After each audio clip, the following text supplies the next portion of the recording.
Fragmentation of content and thought are hallmarks of contemporary progressive education. Modern education surveys far too many subjects within a year, let alone within each day. In so doing, children skim through content, never gaining depth or mastery.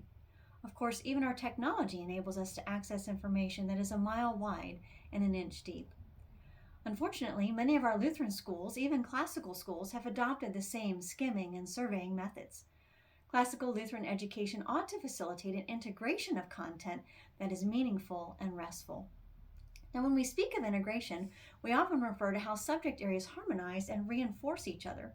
And we understand as Lutherans that not only do all the subjects cohere in Christ as the Logos, but that all are created by Him and point back to Him.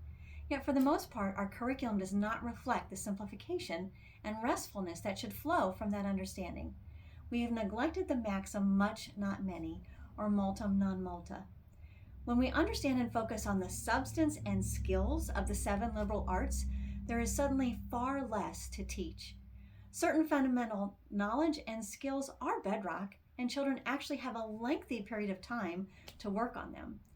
There is an ordering of knowledge to consider and mastery to work toward, but once they gain mastery, to whatever degree they are able, they will be able to self-teach and generally have an ongoing love of learning that will be cultivated within them. Instead, we impede a love of learning and mastery through a torrent of topics. What does it look like then to have far less to teach? Well, I can have a curriculum each for English grammar, word roots and vocabulary, dictionary use, Roman history, and Latin, or I could simply use one Latin curriculum and utilize original Latin texts.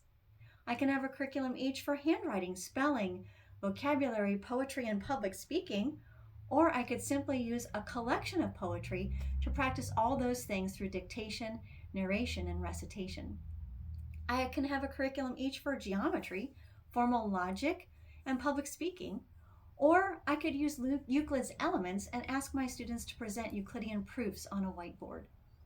I can have a curriculum each for literature, history, and composition, or I could have my students read many great books in literature, history, philosophy, science, and teach them the basic structures for writing and have them regularly write about the books they read. It will not be easy. We have relied on textbooks and teachers' guides for so long that the art of teaching has been all but lost, but we are reclaiming it. While it won't be easy, it can be simple. In fact, it must become more simple. Simplicity can be realized through an integrated curriculum, focusing on much, not many. Then, by the grace of God, our children will thrive through an education that is meaningful and restful.